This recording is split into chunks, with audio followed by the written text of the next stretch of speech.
नमस्कार दोस्तों, स्वागत है आपका हमारे चैनल टेल्स बाय यशु पर। यहाँ पर आपको मिलेंगी रोचक और सस्पेंसफुल कहानियाँ। अगर आपको यहाँ पर हमारी कहानियाँ पसंद आती हैं तो कृपया करके आप हमारी वीडियोस को लाइक करें, इसको अपने दोस्तों को साथ शेयर करें और साथ के साथ अपना कमेंट करना ना भूलें। अगर आप इस चैनल पर नए हैं तो कृपया करके इसे सब्सक्राइब भी करें। आपका ज़्यादा समय न लेते हुए चलो आज की कहानी को शुरू करते हैं। पिछले एपिसोड में हमने सुना था कि एक तरफ यहाँ पर मल्होत्रा हाउस में किशन मामा बहुत ही चिंतित थे और साथ में उनकी बेटी श्वेता भी कि पता नहीं अंजलि अभी तक पेरिस में पहुंची है या नहीं, क्योंकि जब से अंजलि पेरिस के लिए गई थी तब से उनका कोई भी कांटेक्ट नहीं हो पा रहा था। हालांकि जब इधर पेरिस में अंजलि यहाँ पर करण गुलेरिया के कमरे में वही पास्ट के बारे में बातें कर रही थी, तब एक बार श्वेता ने और एक बार किशन मामा ने दोनों ने ही अब अंजलि को फोन करने की कोशिश की थी, लेकिन अंजलि अभी दोनों का ही फोन काट देती है। लेकिन उसके बाद फिर वो उन्हें मैसेज करती है कि मैं अभी थोड़ा सा बिजी हूँ, 10 मिनट के बाद मैं फोन करती हूँ और मैं बिल्कुल ठीक हूँ। जब किशन मामा को अंजलि का ये मैसेज मिलता है तो उनके चेहरे पर एक सुकून दिखाई देता है। अब वो श्वेता को भी कहते हैं कि श्वेता तुम्हारी माँ ठीक तरह से पहुंच गई है और देखो उन्होंने ये मैसेज भी भेजा है अपनी माँ का। जब किशन मामा अब अपने फोन को श्वेता की तरफ बढ़ा देते हैं, अब श्वेता भी बड़े ध्यान से अपनी माँ के से भेजे हुए मैसेज को पढ़ती है। उस मैसेज को पढ़ने के बाद अब श्वेता के दिल को भी एक सुकून मिलता है कि उसकी माँ अब ठीक है। अब उसकी चिंता आज़ादी कम हो गई थी, इसलिए अब किशन मामा फिर से श्वेता को कहते हैं ओके श्वेता तुम जाओ अपने कमरे में, आई थिंक तुम्हें अब रेस्ट करना चाहिए और अब ज़्यादा घबराने की ज़रूरत नहीं है। मेरी जैसे ही तुम्हारी माँ से कोई भी बात होती है तो मैं बताता हूँ। ये कहते हुए अब किशन मामा भी वहाँ हॉल में से जब जाने लगते हैं तब श्वेता किशन को पीछे से रोकते हुए कहती है पापा मुझे आपसे कुछ बात करनी थी। श्वेता के पीछे से आवाज सुनकर अब किशन मामा फिर से वापस से घूमते हैं और श्वेता के पास फिर से 2-4 कदम आगे बढ़ते हैं और पूछते हैं हाँ श्वेता कहो क्या बात करनी थी। श्वेता अब थोड़ा हिचकिचाते हुए कहती है पापा वो काफी समय हो गया है मैं लक्ष्य से नहीं मिली हूँ और मैं सोच रही हूँ आज मैं लक्ष्य के साथ डिनर पर चली जाऊँ, अगर आपकी मंजूरी हो तो। श्वेता की ये बात सुनकर अभी एक पल के लिए तो किशन मामा को श्वेता के ऊपर बहुत ही प्राउड फील हो रहा था कि उसकी बेटी आज के टाइम की मॉडर्न होने के साथ साथ उसमें संस्कार अभी भी वैसे ही अंजलि की तरह है। वो हर चीज के लिए कैसे उनसे पूछती है। हालांकि उसकी बेटी खुद कितनी सक्सेसफुल है, लेकिन फिर वो अपनी बेटी की बातों को सुनकर अब फिर किशन मामा फिर से कहते हैं श्वेता क्या ये भी कोई पूछने की बात है, मुझे तो लगा था तुम पता नहीं ऐसा क्या ही मुझसे पूछोगी, लेकिन तुम्हें इसके लिए कोई पूछने की जरूरत नहीं है। वैसे भी अब तो तुम दोनों की एंगेजमेंट भी हो चुकी है। मुझे अपनी बेटी पर पूरा भरोसा है, इसलिए आगे से जब भी तुम्हें जाना हो तो तुम्हें पूछने की कोई भी जरूरत नहीं है। ये कहते हुए किशन मामा वहां से जाने लगते हैं और इधर दूसरी तरफ श्वेता भी अब तक अपने कमरे में चली जाती है।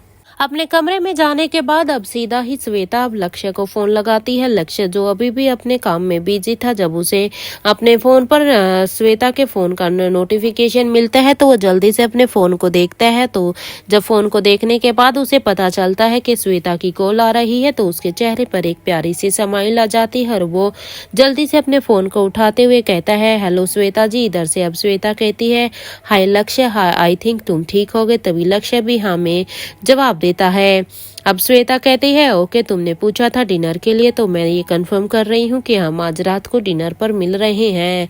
श्वेता की बात सुनकर अब लक्ष्य भी बहुत ही खुश होता है और वो कहता है मैं भी बस तुम्हारे ही जवाब का इंतजार कर रहा था। ओके ठीक है जल्दी आना, टाइम से मिलते हैं।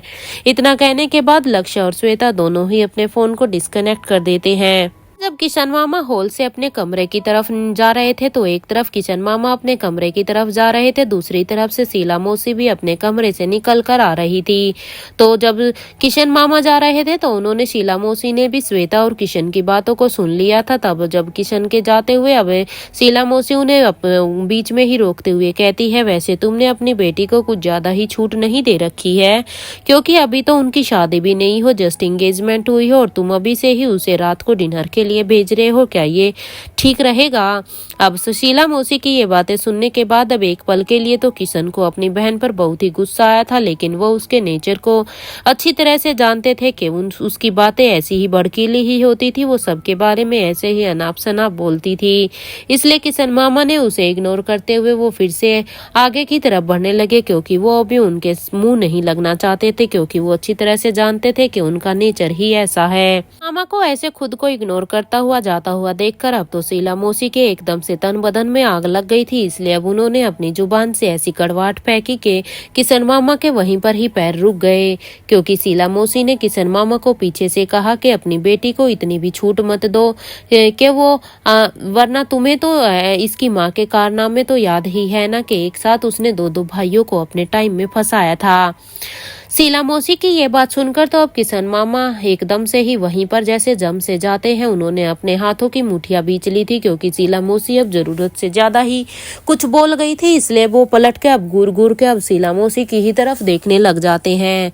फिर वो शीला मौसी से कहते हैं कि अगर सच पता ना हो तो अपने मुंह को बंद रख लेना चाहिए शीला, और है ना आइंदा से अगर ऐसी बात करने से पहले कम से कम तुम 2 बार सोच लेना, क्योंकि मैं अपनी बीबी और अपनी बेटी के बारे में दोबारा ऐसा नहीं सुन सकता, क्योंकि मैं बहुत देख चुका हूं कि तुम बिना कुछ तुम सोचने से पहले बोलने से पहले कुछ भी नहीं सोचती हो।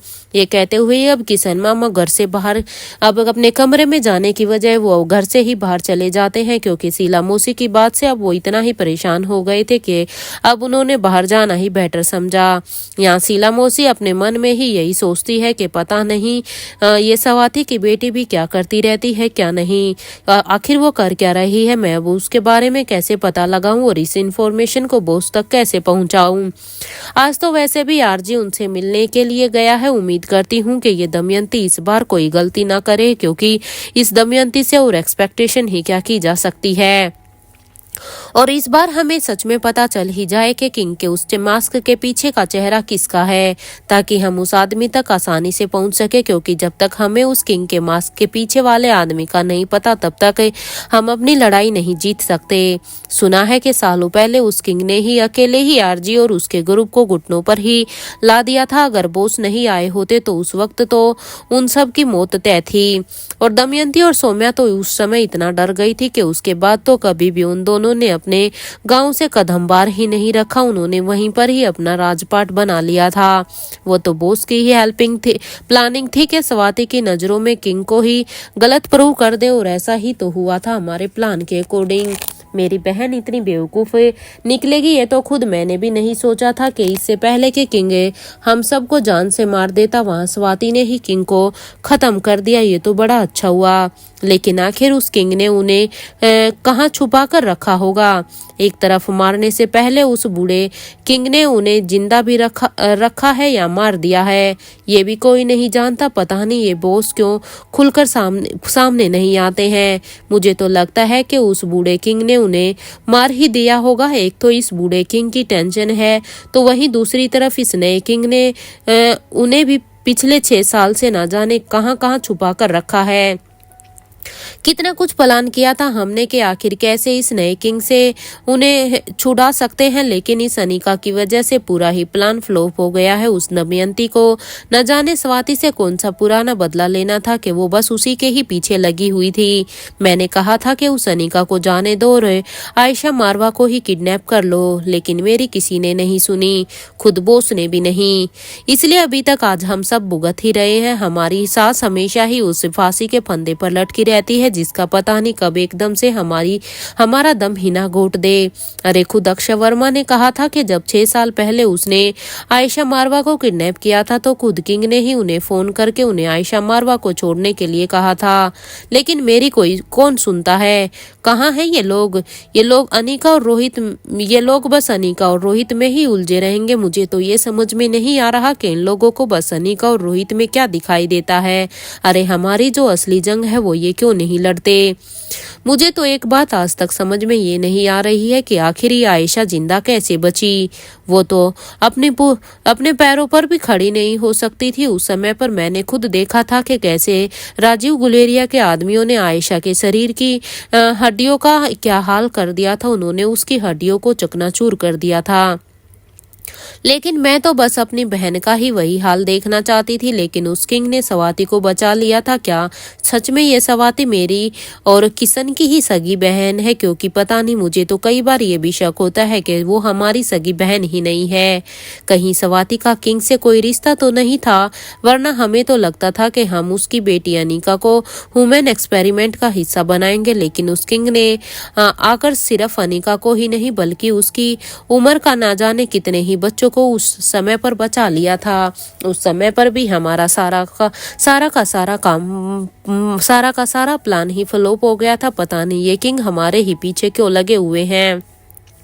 शीला मौसी ऐसे ही अपने दिमाग के साथ खेल रही थी। वो ऐसे ही अपने ही दिमागों में उल्टा सीधा सोच रही थी कि पीछे जब उन्होंने किंग के साथ उनकी लड़ाई हुई थी, जब उन्होंने आयशा मारवा के का ऐसा हालत कर दिया था, जब स्वाति खुद उनकी कैद में थी, तब किंग ने ही आकर उन्हें बचाया था। इसलिए शीला मौसी अब वहां पर किंग को कोसते हुए यही सब सोच रही थी।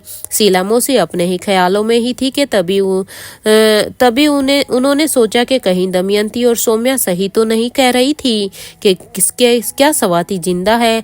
लेकिन अगर सच में वो दमयंती और सौम्या के कहे अनुसार अगर वो जिंदा है तो उसकी बेटी पर न जाने कितने ही जुल्म हुए थे, तो उस समय पर वो सामने क्यों नहीं आई? क्योंकि एक तरफ से तो मेरा भी मन कर रहा है कि मैं उनकी बातों को मान लूं कि स्वाति जिंदा है, लेकिन अगर मैं अनिका की सिचुएशन को देखूं कि कैसे जब उसकी छोटी सी बेटी उसके सौतेले बाप से इतना जुल्म सह रही थी, तो एक माँ होने के नाते वो उसके सामने क्यों नहीं आई? उसने अपनी बेटी को उस समय पर प्रोटेक्ट क्यों नहीं किया अगर वो जिंदा है तो? अरे मेरा तो दिमाग खराब हो रहा है ये सोच सोच कर कि आखिर ये सब चल क्या रहा है। एक तो यहाँ मेरी कोई सुनता भी नहीं है और ऊपर से ये चल क्या रहा है ये मेरी समझ से बाहर है। यही सोचते हुए शीला मौसी अब अपने सिर को पकड़ लेती है। फिर वो फिर से अपने ही मन में बड़बड़ाते हुए कहती है, मुझे नहीं लगता कि स्वाति जिंदा है। शीला मौसी अभी भी यही ही सोच रही थी कि तभी उनके कानों में एक आवाज आई, शीला क्या सोच रही हो तुम? शीला मौसी जब पीछे मुड़कर देखती है तो उसकी माँ आ रही थी, यानी के पीछे से नानी माँ थी। अपने व्हीलचेयर पर शीला मौसी ने कहा, अरे माँ मुझे बुला लिया होता, तुम बाहर क्यों आई? क्योंकि यहाँ पर नानी माँ अपनी व्हीलचेयर पर बैठकर खुद ही आ रही थी।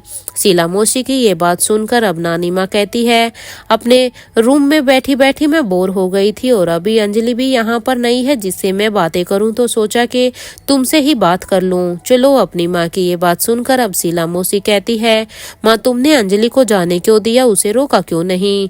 अरे वो पेरिस अकेली गई है तो तुम्हें एटलीस्ट किशन का तो समझ में आता है कि वो तो अंजलि को कभी भी किसी बात के लिए नहीं रोकते, लेकिन तुम तो रोक सकती थी ना। शीला मौसी के इस सवाल पर अब नानी माँ कहती है कि जिस दिन वो लड़की इस घर में आई थी उसने अपनी हर जिम्मेदारी को पूरा किया है। उसने अपनी जिम्मेदारी को और इस घर को बखूबी ही निभाया है। उसने इस घर को बड़े ही अच्छे से संवारा है। तुमसे कभी कोई शिकायत नहीं की, जबकि तुम्हारी तो जुबान ही इतनी कड़वी है कि तुमने कभी भी उसे पसंद तक नहीं किया। इतने सालों में पहली बार उसने कुछ मांगा है तो बदला भला मैं उसे मना कैसे कर देती? अरे उस लड़की ने पूरा ही तो जीवन हमारे ही परिवार के ऊपर अपना न्यौछावर कर दिया। उसने हमें कितने प्यारे बच्चे दिए हैं कि हमारे घर को कितने अच्छे से संभाला है। इवन जबकि किशन का भी कारोबार पूरी तरह से ठप हो चुका था, तो तब भी उसने उस पल में भी किशन का साथ दिया है। तो बताओ मैं उसको कैसे मना कर दूं? अपनी माँ की ये बात सुनकर और खुद अंजलि की इतनी सारी तारीफ सुनकर शीला के तो तन बदन में आग लग रखी थी। इसलिए अब शीला मौसी फिर से कहती है, पर तुम जानती हो ना वो किसे ढूंढने के लिए गई है? अपने उस नाजायज बच्चे को ढूंढने के लिए गई है। तुमने फिर भी उसे जाने दिया। अरे जिसके बाप के बारे में ना तुम जानती हो और ना ही मैं। शीला मौसी की अब ये कड़वी बात सुनकर तो अब नानी माँ कहती है कि अपनी जुबान संभाल कर बात करो। तुम सालों पहले ही किशन ने उस बच्चे को अपनाया था और उसे मल्होत्रा परिवार का बड़ा बेटा कहा था। बोलो मत, अंजलि ने तो अपने बेटे को देखा भी नहीं था, लेकिन किशन ने तो उस बच्चे को अपनी गोद में भी लिया हुआ था। तुम कैसे भूल सकते सकती हो और तुम आज के इस समय में ऐसी कैसे घटिया बातें कर सकती हो। शीला, फिर भी दोबारा से ऐसा कुछ भी कहने से पहले तुम सोच लिया करो, तुम कुछ भी बोल देती हो। अपनी माँ की ये बात सुनकर तो अब शीला मौसी फिर से कहती है, जिस वक्त की तुम बात कर रही हो माँ, मम्मी, उस वक्त अंजलि और किशन की शादी नहीं हुई थी। अपने बेटे को जन्म देने के 1 साल बाद अंजलि ने किशन से शादी की थी। तो तुम ही बताओ कि आखिर वो बच्चा मल्होत्रा परिवार का कैसे हुआ। तुम ऐसे किसी के भी खून को कैसे मल्होत्रा परिवार का खून बता सकती हो। मैं ये तो अच्छी तरह से ही जानती हूँ कि तुमने हमेशा से ही अपनी औलाद में प्यार में ही कितना भेदभाव किया है। अब शीला मौसी सीधा ही अपनी माँ को सुनाने के लिए लग जाती है। वो अपनी बात को आगे बढ़ाते हुए कहती है, वैसे मैं तो पहले से ही जानती हूँ कि तुमने पहले अपनी बड़ी बेटी स्वाति से ही पूरा प्यार किया था, और जब से ये अंजलि यहाँ पर इस घर में आई है, इसके आने के बाद तुमने अपना पूरा ही प्यार उसे ही दे दिया। तुम भूल तो नहीं गई ना कि मल्होत्रा फैमिली को मैंने आगे बढ़ाया है, मल्होत्रा फार्मेसी को मैंने चलाया है जब ये फार्मेसी डूब रही थी। मैंने अपनी काबिलियत पे, क्योंकि स्वाति तो यहाँ से चली गई थी, उसके बाद मैंने ही इस फार्मेसी को संभाला है, क्योंकि किशन में तो खुद इतनी काबिलियत नहीं थी। अब यहाँ पर शीला मौसी अपने एहसानों को अपनी माँ के सामने दिखाने लगती है। अपनी बेटी की ये बातें सुनकर अब नानी माँ फिर से कहती है, पता नहीं तुम कब समझोगी। कई बार तो मुझे यही शक होता है कि भला मेरे तीनों बच्चों में से एक तुम ही इतनी अलग कैसे हो सकती हो। माँ बाप कभी भी अपने बच्चों में कोई भी फर्क नहीं करते हैं, लेकिन पता नहीं तुम्हें ये बात अब तक बुढ़ापे तक भी समझ नहीं आई। ये कहते हुए ही अब नानी माँ अपने रूम में चली जाती है, क्योंकि शीला मौसी की इतनी कड़वी बातों से अब नानी माँ का भी अब उससे कोई भी बात करने का मन नहीं कर रहा था, क्योंकि थी तो वो भी मल्होत्रा परिवार की बेटी। अब उसे यहाँ से जाने के लिए भी तो नहीं कहा जा सकता था, इसलिए नानी माँ अब यहाँ से खुद ही चली जाती है। इधर पेरिस में स्वाति की गुफा में अपने लैब में स्वाति काम कर रही थी। स्वाति जब अपने सिस्टम को चेक करती है तो वो देखती है कि एक मैसेज नोटिफिकेशन आया हुआ है।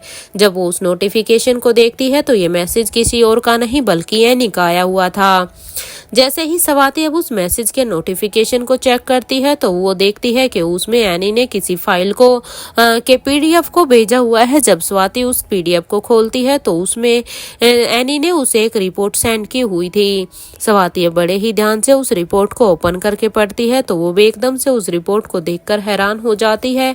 अब स्वाति सोचती है कि आखिर एनी को क्या जरूरत पड़ी कि उसने अंजलि और आकाश के डीएनए टेस्ट करवाया। स्वाति अब यही सोचने पर मजबूर हो जाती है। अब अंजलि ने जब स्वाति ने पूरी की पूरी रिपोर्ट पढ़ी तो अब वो समझ गई थी कि आकाश किसी और का नहीं बल्कि अंजलि का ही बेटा है। रिपोर्ट को पढ़ने के बाद तो खुद स्वाति को भी विश्वास नहीं हुआ कि आखिर ऐसा कैसे हो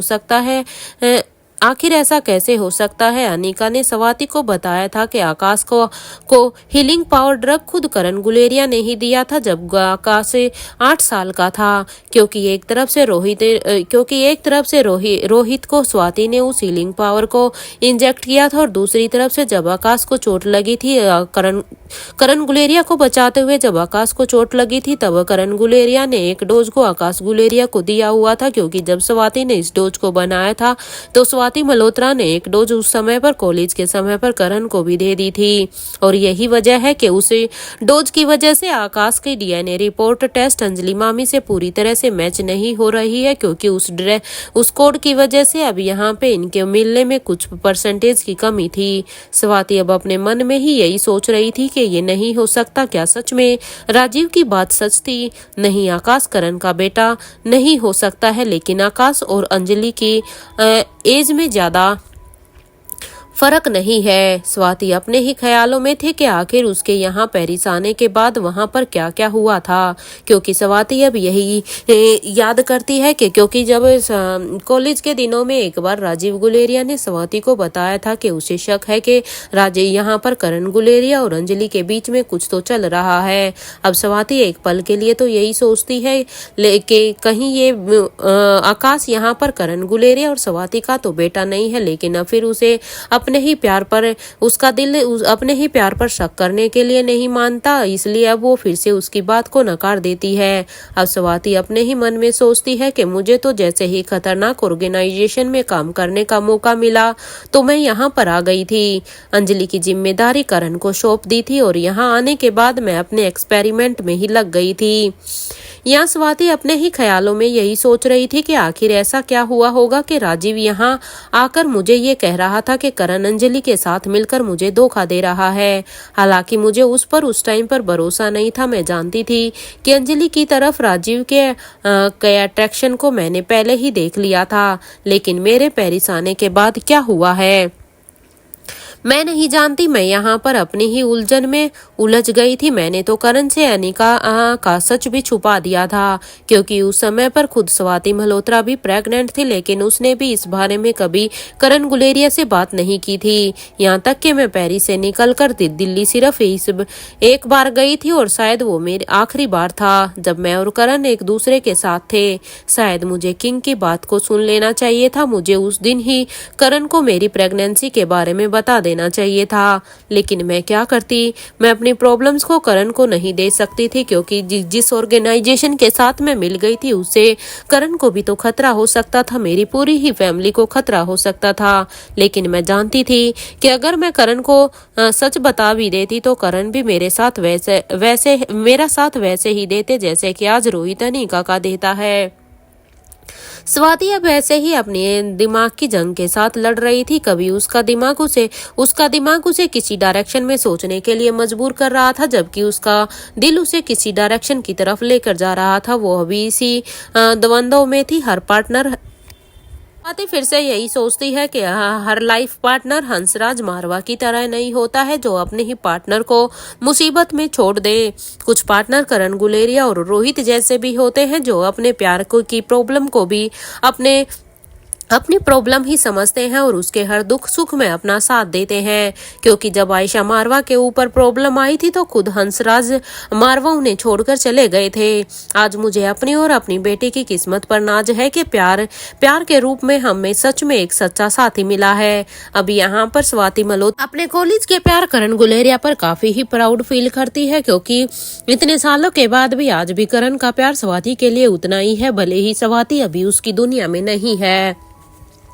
अब स्वाति अभी यही सोचती है कि अगर रोहित इस दुनिया में नहीं आया होता तो किंग शायद ही मारवा ग्रुप ऑफ कंपनीज को रातों रात बर्बाद कर देते। किंग का गुस्सा बहुत कम बार ही किसी के ऊपर आता है, लेकिन जिस पर आता है उसे तो खुद ऊपर वाला भी किंग के हाथों से नहीं बचा सकता। अपने ख्यालों में ही अभी स्वाति यही सोच रही थी कि तभी स्वाति को पीछे से बूढ़े बाबा की आवाज आती है। बूढ़े बाबा स्वाति से कहते हैं, मैडम देखिए रोहित सर अब यहाँ से जाने की जिद कर रहे हैं। ये सुनते ही अब स्वाति भी अपने ख्यालों से बाहर आती है और अब वो अपनी लैब से निकलकर सीधा ही रूम में गई तो स्वाति ने देखा कि रोहित अपने बेड से उतर रहा था।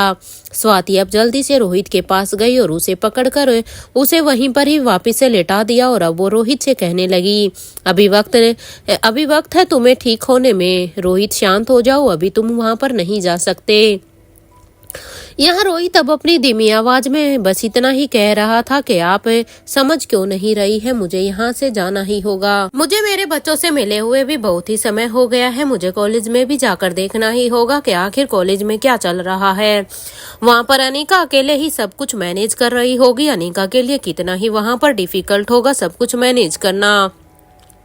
स्वाति अब रोहित की बातों को बड़े ही ध्यान से सुन रही थी। स्वाति अब रोहित को देखकर समझ गई थी कि रोहित अभी मानने वाला नहीं है, इसलिए अब स्वाति बूढ़े बाबा से कहती है कि जल्दी से दिमाग को शांत करने वाला इंजेक्शन लेकर आओ, क्योंकि अब यहाँ पर रोहित बहुत ही पैनिक कर रहा था। अपनी जिम्मेदारियों को वो अच्छे से स्वाति के सामने कह रहा था। स्वाति की बात को सुनकर अब बूढ़े बाबा भी जल्दी से अब उस इंजेक्शन को लेकर आते हैं कि तभी स्वाति बूढ़े बाबा से कहती है, रोहित को पकड़िए, ये हिलना भी नहीं चाहिए। इस वक्त रोहित काफी पैनिक हो गया था। स्वाति ने उस इंजेक्शन को अब रोहित को इंजेक्ट कर दिया। कुछ ही देर में रोहित अब गहरी नींद में फिर से दोबारा से चला गया था, क्योंकि स्वाति मल्होत्रा अच्छी तरह से जानती थी कि भले ही रोहित की बॉडी हर एक जख्म को बड़ी जल्दी ही हील कर लेती थी, बड़ी जल्दी ही उसकी बॉडी रिकवर हो जाती थी, लेकिन इस बार उसको जख्म बहुत ही गहरा लगा था, इसलिए उसे अभी आराम की सख्त जरूरत थी। यहाँ स्वाति और बूढ़े बाबा भी अब चैन की सांस लेते हैं, क्योंकि अब रोहित फिर से अपनी नींद में चला जाता है। तभी स्वाति मल्होत्रा बूढ़े बाबा से कहती है कि अभी रोहित कुछ घंटे के लिए सो गया है। ये कहते हुए ही स्वाति फिर से गुफा से बाहर आ जाती है और फिर स्वाति के पीछे पीछे बूढ़े बाबा भी अब वहां से बाहर आ जाते हैं। बूढ़े बाबा अब स्वाति मल्होत्रा से कहते हैं, मैडम हम रोहित सर को यहाँ कैसे रोकेंगे, क्योंकि अभी तो हमने कुछ घंटे के लिए उसे इस इंजेक्शन के द्वारा उसे नींद में भेज दिया है, लेकिन जब इस इंजेक्शन का असर होएगा तब वो फिर से अपनी नींद से उठेंगे, तो वो फिर से उठने के बाद फिर से वही जिद करेंगे कि उन्हें जाना है। आखिर हम कैसे उन्हें बार बार ये इंजेक्शन देकर कैसे शांत कर सकते हैं। बूढ़े बाबा के इस सवाल पर अब स्वाति कहती है कि मैं कुछ करती हूँ, तुम चिंता मत करो। ये कहते हुए ही स्वाति कुछ सोचने लगती है। स्वाति यही सोचती है कि आज का दिन था जब स्वाति को मनाली से किडनैप करके यहाँ पर लाया गया था। उस वक्त स्वाति 5 महीने की प्रेग्नेंट थी और गौतम गुलेरिया से स्वाति ने रिसेंट ही शादी की थी। और आज का ही दिन था जब स्वाति ने पहली बार आयशा मारवा को देखा था। उस ऑर्गेनाइजेशन ने स्वाति और आयशा जैसी कम से कम 50 औरतों को ही उस रूम में बंद कर दिया था और एक एक करके वो सभी को टॉर्चर कर रहे थे। आज भी उस वक्त को याद करके अब भी मेरी रूह कांप जाती है। अगर मैं प्रेग्नेंट नहीं होती तो शायद मैं उन सब से फाइट कर भी लेती, क्योंकि मुझे अपनी फाइटिंग स्किल्स पर कोई भी डाउट नहीं था, लेकिन मुझे अपने बच्चे को भी ध्यान में रखना था। लेकिन मेरे अंदर मेरी बेटी थी और उसको प्रोटेक्शन करना मेरी फर्स्ट प्रायोरिटी थी। मैंने तो अनिका को ये भी नहीं बताया था कि उसका जन्म भी राजमहल में ही हुआ था। बड़ी रानी के एहसान को मैं भूली नहीं हूँ, लेकिन अपनी गलतफहमी के चलते मैंने जो भी किया वो भी सही नहीं था। आज बड़ी रानी अनिका को गलत समझती है तो उसकी वजह कहीं ना कहीं मैं ही हूँ। पता नहीं जितना भरोसा बड़ी रानी किंग पर करती है उतना मैं क्यों नहीं कर पाई उस समय उनके ऊपर। स्वाति अपने ही ख्यालों में थी कि तभी उसकी नजर सामने से गरुड़ पर जाती है। स्वाति अब उस गरुड़ की आंखों में देखती है तो गरुड़ अब स्वाति को किंग के पैलेस में जो अनिका से बात हुई उसे सब बता देता है। स्वाति ने गरुड़ से पूछा, क्या तुमने उसे रोहित के बारे में भी बता दिया? स्वाति के इस सवाल पर गरुड़ ना में अपना सिर हिला देता है। स्वाति अब गरुड़ से कहती है, हमेशा की ही तरह तुम मुझे उसकी लोकेशन नहीं बताओगे, ये मैं अच्छी तरह से जानती हूँ, क्योंकि जो बात मैं इतने सालों से तुमसे पूछ रही हूँ वो तो तुम कर नहीं रहे हो। स्वाति की बात को सुनकर गरुड़ अपनी पलकों को नीचे कर लेता है शर्मिंदगी से। स्वाति अब उस गरुड़ से फिर से कहती है कि ठीक है, अभी तुम मेरे पैलेस के पास जाओ और हाँ वहां पर नजर रखो और कोई भी अगर जरूरी इन्फॉर्मेशन हो तो वो तुम मुझे ला कर देना। स्वाति की बात को सुनकर अब गरुड़ भी अपनी उड़ान भरने लग जाता है। वहीं दूसरी तरफ राजमहल में आकाश भी अब तक कॉन्फ्रेंस हॉल में पहुंच गया था, जहां पर आकाश गुलेरिया ने देखा कि कविन आलिशा उसका ही वेट कर रही है, क्योंकि वो यहां पर एक बिजनेस के प्रपोजल से ये मीटिंग हो रही थी। दरवाजे पर खड़े हुए आकाश ने कविन आलिशा से अंदर आने की परमिशन मांगी तो कविन आलिशा ने भी उन्हें अंदर आने के लिए कहा। यहाँ कविन आलिशा ने अपने हेड सर्वेंट को रूम के दरवाजे को बंद करने के लिए कहा। यहाँ अब तक हेड सर्वेंट भी कविन आलिशा की बात को मानकर दरवाजा बंद कर देता है और फिर वो वहीं पर ही खड़ा हो जाता है ताकि कोई और भी अंदर चल रही इस मीटिंग में कोई भी दखल ना दे सके, कोई भी अंदर जाकर इस मीटिंग को डिस्टर्ब ना कर सके। इधर कॉन्फ्रेंस हॉल के अंदर बैठे हुए आकाश गुलेरिया ने इस प्रोजेक्ट के प्लान को कविन आलिशा के सामने रखा और एक एक करके सारे ही पॉइंट्स को कविन आलिशा को समझाने लगा। आकाश की बात को पूरी तरह से सुनने के बाद अब कविन आलिशा ने कहा कि देखिए ईगल, हमारे लिए इस प्रोजेक्ट का मोटिव सिर्फ प्रॉफिट मैक्सिमाइजेशन नहीं था, हमें सोशल वेलफेयर के बारे में भी सोचना है। कविन आलिशा की इस बात पर अब आकाश काफी इम्प्रेस होता है। तभी अपनी बात को बढ़ाते हुए ही आकाश कहता है कि हम जिस एरिया में इस प्रोजेक्ट को कर रहे हैं वहाँ के आसपास जितने भी गाँव हैं वहाँ रहने वाले लोगों में एम्प्लॉयमेंट अपॉर्चुनिटीज जनरेट होंगी और हम यही कोशिश करेंगे कि फर्स्ट प्रायोरिटी हम उन गांव में रहने वाले लोगों को ही देंगे। एटलीस्ट एक फैमिली से एक पर्सन जॉब करे। आकाश के इस प्लान को सुनने के बाद अब कवि नालिशा भी आकाश को एक इम्प्रेसिव लुक देती है, क्योंकि वो यहाँ पर ईगल के इस प्रोजेक्ट से सच में इम्प्रेस थी। इसी तरह दोनों ही अपनी मीटिंग को कंटिन्यू करते हैं। वहां दूसरी तरफ बड़ी रानी के भाई के रूम में अभी तक खामोशी ही थी कि तभी राजीव गुलेरिया कहता है कि आखिर ऐसा भी क्या हो गया कि रोहित मारवा इंडिया का फेमस बिजनेसमैन को यहाँ आकर कॉलेज में एचओडी की जॉब करने की जरूरत पड़ गई। क्योंकि अगर रोहित मारवा यहाँ पर पेरिस के कॉलेज में एचओडी बनकर आए हैं तो जरूर कोई ना कोई तो बात जरूर होगी, वरना इंडिया का फेमस बिजनेसमैन यहाँ पर एचओडी बनकर आएगा, ये तो मुझे बात हजम नहीं हो रही। राजीव गुलेरिया की बात को सुनकर अब उनके सामने खड़ा शख्स कहता है कि तुम्हें क्या जरूरत है आरजी उस पोस्ट की।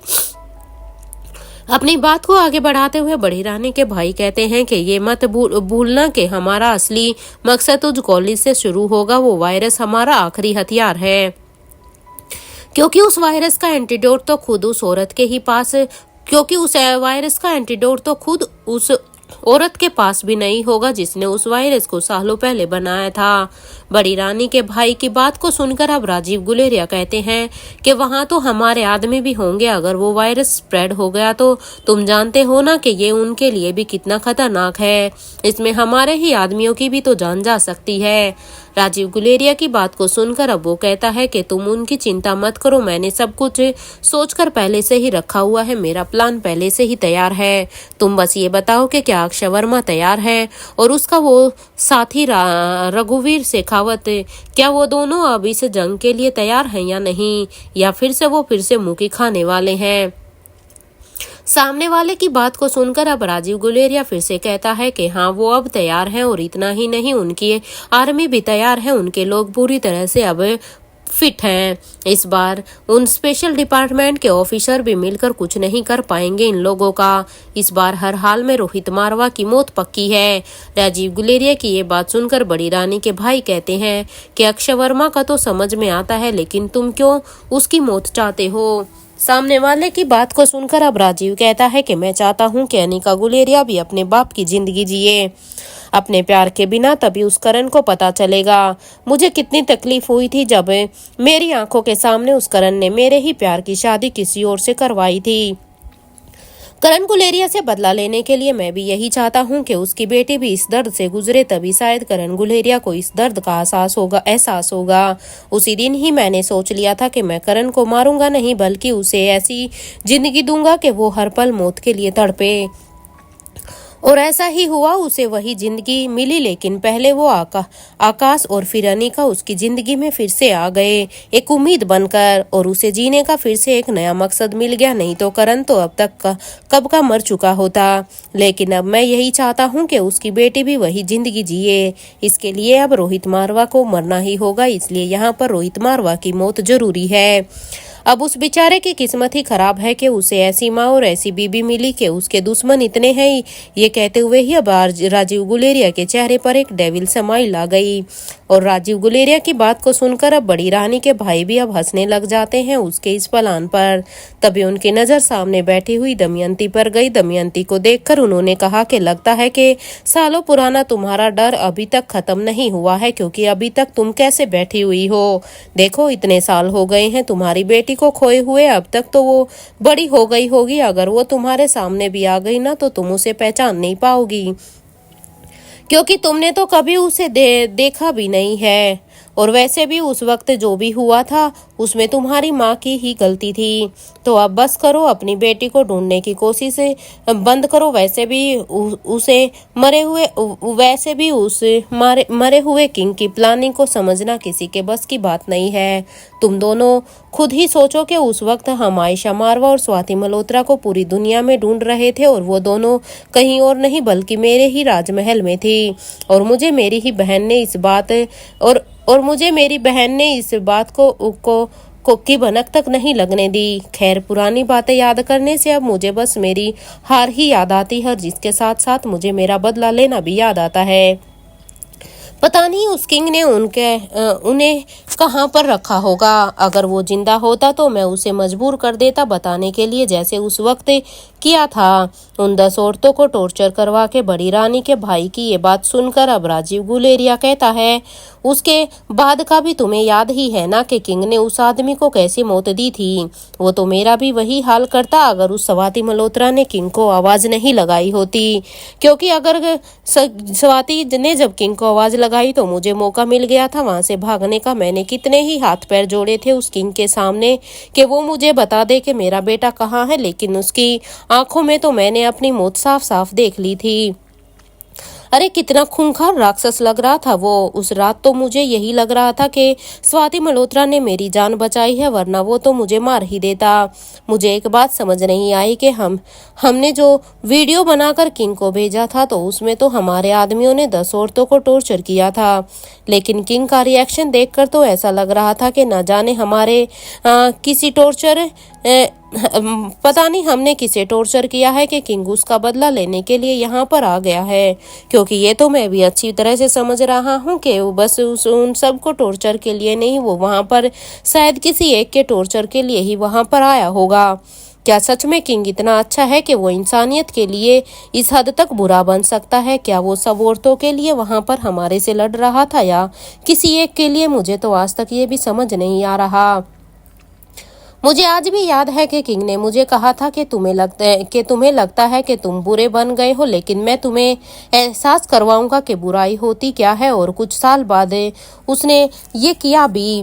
अगर वो हमें बचाने नहीं आते तो शायद हम जिंदा भी नहीं होते। राजीव गुलेरिया की बात को सुनकर अब बड़ी रानी के भाई कहते हैं कि मत भूलो, उसकी ही वजह से आज हम अब तक खुलकर सामने नहीं आए हैं। हमें अभी भी छुप छुप कर ही अपनी लड़ाई को जारी रखना पड़ रहा है। और हाँ, अगर तुम्हें अपने दुश्मन की तारीफ करने का ही शौक है ना, तो कुछ सीखो उनसे कि एक अकेले आदमी ने हमारी ऑर्गेनाइजेशन को लगभग खत्म कर दिया था।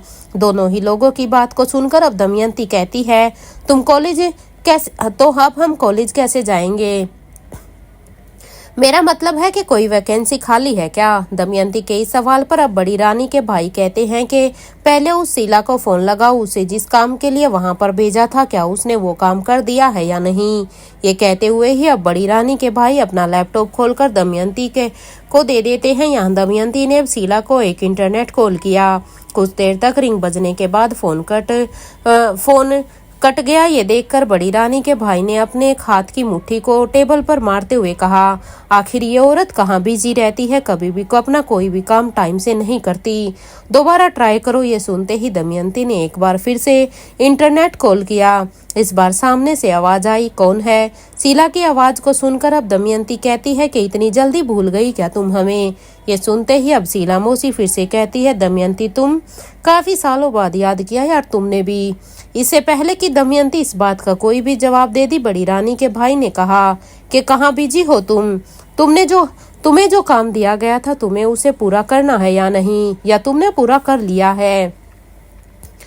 अपने बॉस की आवाज सुनकर अब शीला मौसी कहती है कि देखिए अभी मैं बहुत ही बिजी हूँ, और रही बात उस काम की तो मुझे नहीं पता चला कि अनिका और रोहित के बच्चे कहाँ हैं। और हाँ, उनकी और उसकी याददाश्त के बारे में भी मुझे कुछ ज़्यादा पता नहीं लगा है। मैं जब से यहाँ आई हूँ मुझे मौका ही नहीं मिला है उससे बात करने का। शीला की बात को सुनकर बड़ी रानी के भाई कहते हैं कि तुम वहाँ क्यों हो, अब तक यहाँ क्यों नहीं आई हो? अगर तुम अब तक अपना काम ही नहीं कर पाई तो? अपने बॉस का ये सवाल सुनकर अब शीला कहती है कि मैं आने ही वाली थी, लेकिन वो क्या है ना, मेरी भाभी को अपने नाजायज बच्चे की याद आने लगी अचानक से, तो वो उसे ढूंढने के लिए इस बार अकेली ही पेरिस के लिए निकल गई। शीला की ये बात सुनते ही राजीव गुलेरिया ने अपने हाथ की मुट्ठी बीच ली थी और अब वो अपने ही गुस्से को कंट्रोल कर रहा था। और अब वो उठकर बड़ी रानी के भाई के रूम में बने विंडो के पास जाकर अब खड़ा हो जाता है, क्योंकि वो इन दोनों के सामने अब अपने गुस्से को जाहिर नहीं कर पा रहा था। राजीव गुलेरिया का ये रिएक्शन देखकर अब दमयंती समझ गई थी कि राजीव गुलेरिया को शीला की बात पसंद नहीं आई थी।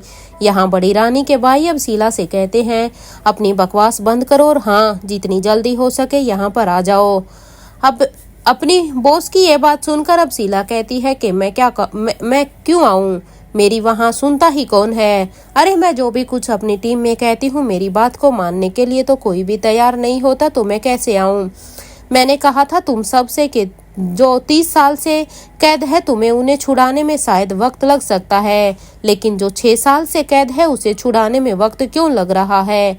मैंने कहा था ना तुम लोगों से कि पहले उस आयशा मारवा को किडनैप करो ताकि हम इस नए किंग से उसके बारे में पूछ सकते हैं, लेकिन इस दमयंती को तो बस स्वाति मल्होत्रा से और उस अंजलि से ही अपना बदला पूरा करना था। इसलिए पहले आकाश गुलेरिया को किडनैप किया और फिर अनिका को। अरे मुझे तो ये समझ में नहीं आता कि तुम लोग रोहित और अनिका के ही पीछे क्यों लगे हुए हो।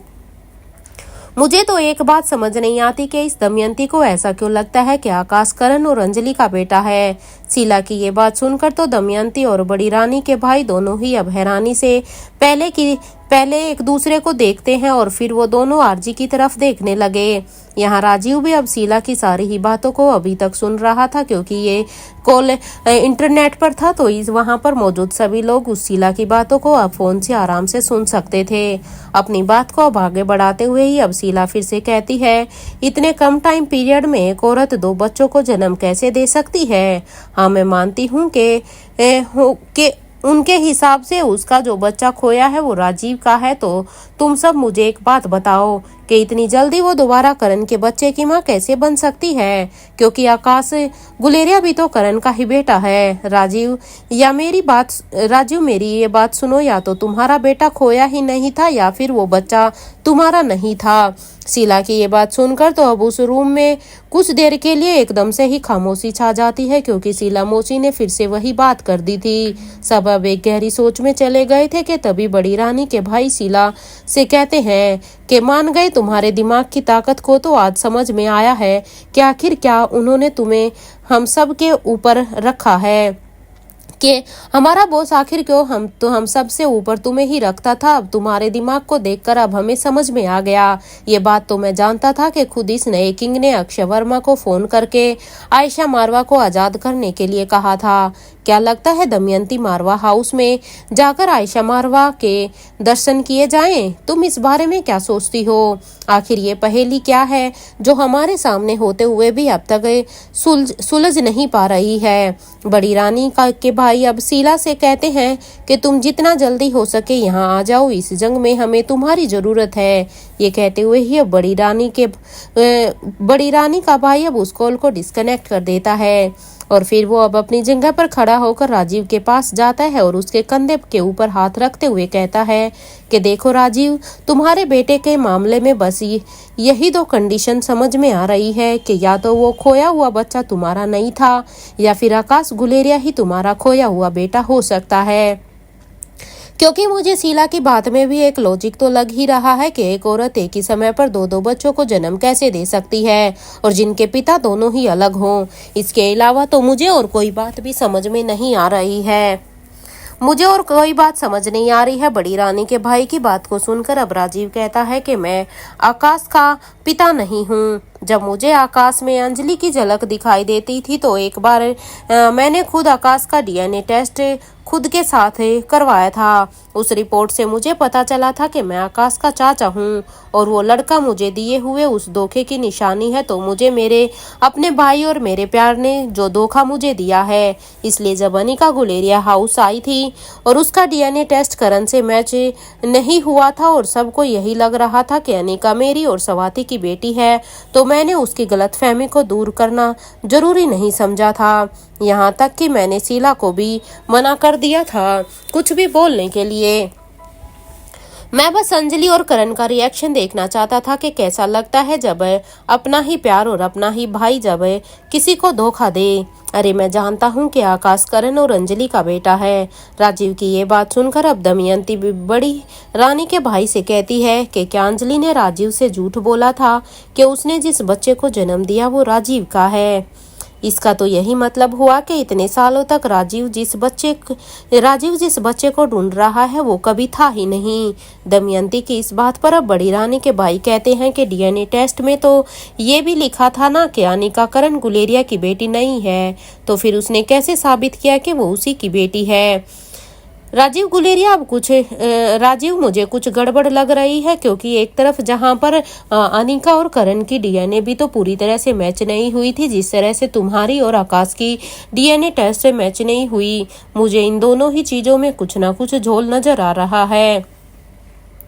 तुम इस बात की जड़ तक जाओ और आकाश गुलेरिया का तुम्हारे साथ क्या रिश्ता है उसे पता लगाओ, और हाँ, हो सके तो अपना और आकाश का फिर से डीएनए टेस्ट करवा कर देखो, और इस बार वो रिपोर्ट अपने ही खानदान की बहू राजलक्ष्मी से चेक करवाओ। सुना है कि वो ओरिजिनल डीएनए स्ट्रक्चर को अच्छी तरह से समझ सकती है, वरना तुम ही सोचो, रोहित अनिका के बेटे को जो ड्रग हमने दिया था, क्या ये पॉसिबल था पता लगाना कि उस बच्चे के माँ बाप कौन है? क्योंकि हमने अलेक्जेंडर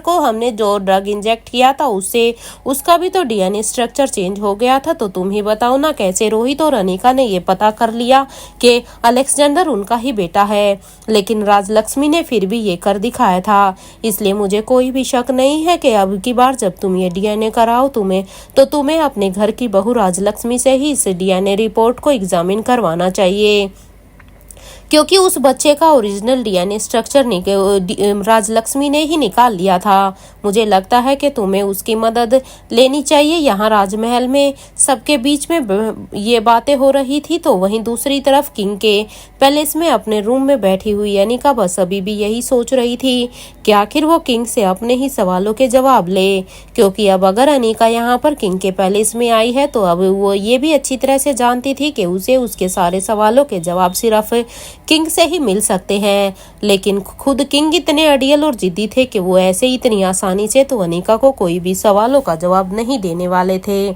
तभी अनिका की नाक में एक महक आती है, तो वो अपने रूम से बाहर निकल जाती है। तो वो नीचे की तरफ देखती है, जो फाइटर फाइट की प्रैक्टिस कर रहे थे वो भी रुक गए थे। कि तभी उसमें से किसी ने कहा कि लगता है कि किंग कोई एक्सपेरिमेंट करने जा रहे हैं, क्योंकि उस एक्सपेरिमेंट की महक ही इतनी अच्छी आ रही थी, क्योंकि उसमें बहुत सारी ही जड़ी बूटियों का यूज किया था। अनिका भी अब एलिवेटर से टॉप फ्लोर की तरफ अब जाने लगती है, तो वो देखती है कि वो महक तो किंग के रूम के पास से ही आ रही है।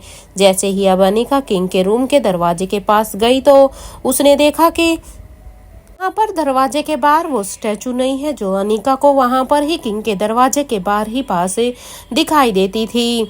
तभी अनिका ने किंग के रूम के दरवाजे को खोला और वो अंदर आ गई, और अब वो धीरे धीरे किंग के प्राइवेट रूम की तरफ जाने लगी। इससे पहले कि अनिका उस रूम का दरवाजा खोलती, उसने देखा सामने से उस स्टैचू ने दरवाजा खोल दिया, और अब वो अनिका को घूर घूर कर देखने लगी, क्योंकि स्टैचू ने भी ये नहीं सोचा था कि अनिका यहाँ तक आ जाएगी। अनिका ने उस स्टैचू को देखकर अनिका ने उससे कहा कि प्लीज मुझे भी अंदर आने दो, मुझे भी देखना है कि किंग क्या एक्सपेरिमेंट कर रहे हैं।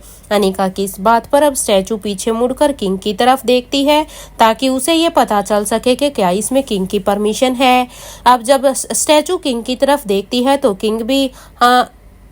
किंग अनिका को सीधे सीधे ही मना कर देते हैं, और अब अनिका से कहते हैं कि सालों पहले तुम्हारी माँ भी ऐसे ही आती थी, देखो तुम जाओ यहाँ से, मुझे तुम पर बिल्कुल भी भरोसा नहीं है। पता नहीं उसे गधे ने तुम में ऐसा क्या देख लिया जो उसने तुमसे शादी कर ली, निकलो यहाँ से। जब स्टैचू ने देखा कि किंग नहीं चाहते कि अनिका अंदर आए, इसलिए उसे स्टैचू ने अनिका के मुंह पर ही अब दरवाजे को बंद कर दिया था। हालांकि अनिका की बड़ी ही इच्छा थी कि आखिर कौन कौन से आयुर्वेद की दवाइयों को यूज करके यहाँ पर किंग ये एंटीडोट ये दवाई बना रहे हैं। लेकिन अब अनिका की सारी ही इच्छाओं पर पानी फिर गया था, क्योंकि किंग ने सीधे सीधे ही उसे मना कर दिया था। यहाँ अनिका भी इसी हैरानी में थी कि क्या किंग अनिका को रोहित के लिए पसंद नहीं करते, तो फिर उन्होंने मुझे क्यों बचाया और वो मुझे यहाँ पर लेकर ही क्यों आए। अनिका अब तेजी से उस दरवाजे को नॉक करने लग जाती और वो कहने लगी कि मुझे अंदर आने दीजिए, वरना मैं रोहित को आपका सारा का सारा सच बता दूंगी और अलेक्जेंडर को भी आपसे दूर कर दूंगी। अनिका की ये धमकी सुनते ही अब किंग ने उसे रूम के दरवाजे को फिर से खोला, और अब वो अनिका को घूर घूर कर गुस्से से देखने लगा, क्योंकि अनिका ने दोनों ही बातें ऐसी कर दी थी जो कि खुद किंग ने भी कभी नहीं सोची थी कि शायद अनिका ऐसा भी कर देगी। अनिका की नजर अब जैसे ही किंग पर गई तो उसने अपनी नजरें झुका ली और फिर आराम से कहने लगी कि प्लीज इस एक्सपेरिमेंट में मुझे अपना अपना असिस्टेंट बना लीजिए, मैं भी आपसे कुछ सीखना चाहती हूँ, क्योंकि जब मैं अगर आपके यहाँ पैलेस में आई हूँ तो मुझे भी अब आपसे बहुत कुछ सीखना है जो शायद मैं भी नहीं जानती। अनिका की बात को इग्नोर करते हुए अब किंग कहते हैं कि क्या सच में तुम्हें लगता है कि जब तुम इस पैलेस से बाहर जाओगी तो तुम्हें कुछ याद भी रहेगा? किंग की ये बात सुनते ही अब अनिका किंग को बड़ी बड़ी आंखों से देखने लगती है। अब अनिका भी सोचती है कि क्या सच में ऐसा हो सकता है।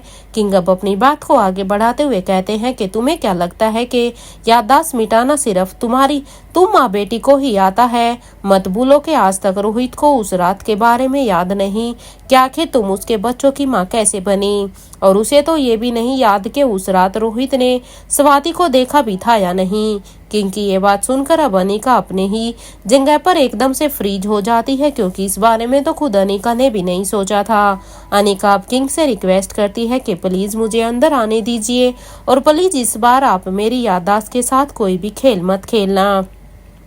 अनिका की इस बात पर अब किंग के चेहरे पर फिर से एक स्माइल आ जाती है, लेकिन अपनी स्माइल को कंट्रोल करते हुए ही अब वो अनिका से कहता है कि तुम्हारी याददाश्त रहेगी या जाएगी ये तो वक्त ही बताएगा, लेकिन इस वक्त तुम यहाँ से निकलो, क्योंकि मैं बिल्कुल भी नहीं चाहता कि तुम मेरे एक्सपेरिमेंट में मुझे यहाँ पर दिखाई दो।